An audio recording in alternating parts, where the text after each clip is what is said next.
gentlemen, hello and welcome along to another instalment of our Kuhn Baler mini-series. Throughout this series we shall be delving deep into the world of Kuhn balers, charting their journey all the way from factory to customer. In this episode we find ourselves in Warwickshire today, and I'm out with Mr. Dave Johnson, who's going to share his thoughts and his experiences operating a Kuhn variable chamber baler, which is the VB 7160. So Dave, before we dive into the baler, as ever, just give us a little bit of background about your business and what you get up to. Well, we're beef arable farmers and contracting business. I've got 120 beef currently. We're largely hedge trimming contractors with baling, muck spreading and arable cultivations in with that. We've been baling a number of years for the local farmers. We bale for ourselves. We do some baling for a large estate nearby. We've picked up the odd other contract along the way, silage, straw and haylage with the baler, because they all want this tightly packed round bale material rather than what used to be on offer with the open chambered balers. These belt balers give a much better, denser bale for higher quality feed.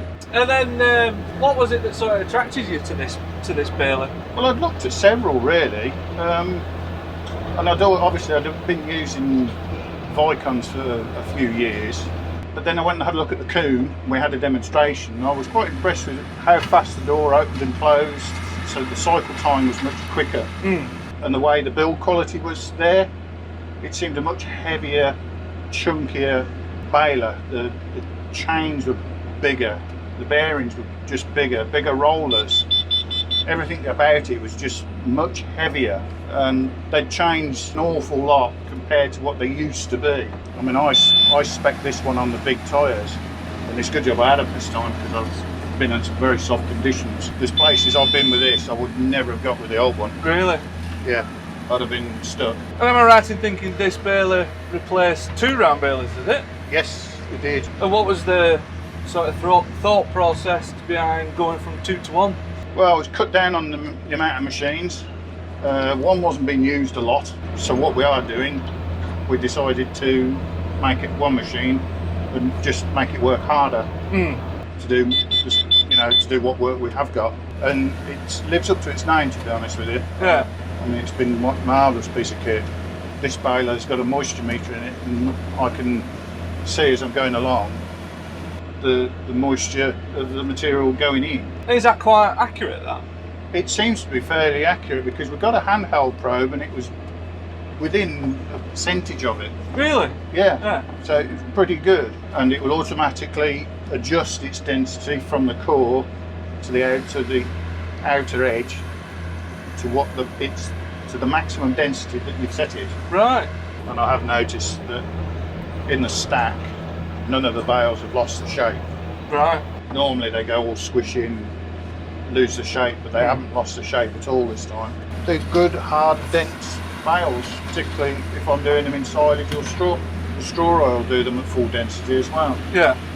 And yeah, we've noticed that this time when carting them, they used to give out of the other machines. They would be a bit squishy and a bit movie. Yeah. These don't. These are solid on the trailer. Yeah, they're solid and they do not move. No. They've got no give in them at all. Speaking of which, with all that density in there, how many sort of layers of net are you putting on? Well, for a 4-foot bale, I'm using 2.5, so it's 2.5 times round. For a full-size bale, I use 3.5 round. Because if I use anything less, they just fall apart. Yeah. They won't. They just will not. It's stop just got together. all that density in there, wanting to get out. Yeah, you daren't put anything less. Yeah. They just want to fall apart. Right. And what's the appetite of the baler like? I mean, it's quite good swaths to there. Yeah, these are 6 metre swaths.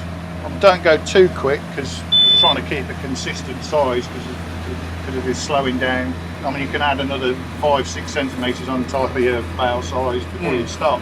Consistency wise, Bale will stick out the same size bale every single time, no problem. And how do you rate the you know, the pickup feed and into the baler? Yeah, absolutely blooming marvellous. It's sweeping it clean, gathers it up, and you can actually watch the crop sweep in narrow in as it feeds in through the rotor. Because you haven't got the stubble augers, it doesn't create lumps on the side, so it doesn't lump in. You don't get that little bit of a build-up and then firing it in. Yeah, it's just a constant feed. So you can actually get less blockages. And when you do get a blockage, what's it like in terms of it's got unblocking? It's got a Flexi Flooor, a drop floor. Yeah. So you just operate it on the hydraulic, drop it, and then restart it, and it'll feed it through. Right.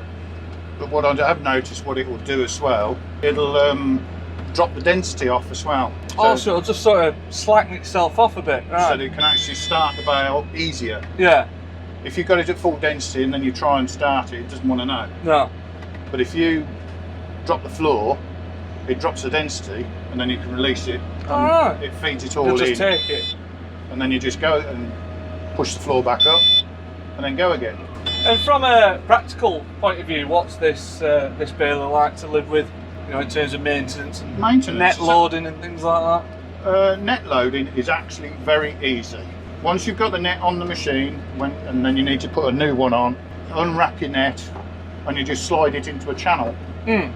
Doesn't have to go onto a tube or anything. There's no tube, no pole, no nothing.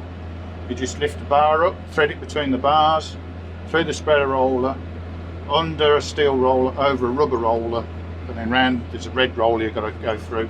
What I normally do is tie a knot in the first one, poke it through, and just pull it across a bit, and then start it off, and away it goes. Yeah. And that's it. Done. Overall, it is very good. Very good. It's very strong. It's like most other Kuhn products. It's well made, and I should think it's made to last as well. Yeah. I mean, we've had Kuhn rakes for years, and I can't really fault them at all. As long as you don't, like anything else, as long as you don't mistreat it, they'll go forevermore. Spot on. Well, there you go, ladies and gents. Hope you have enjoyed that, and hope you've picked up a little bit from Dave's thoughts and experiences with this Kuhn variable chamber baler. But for now, thank you very much for watching.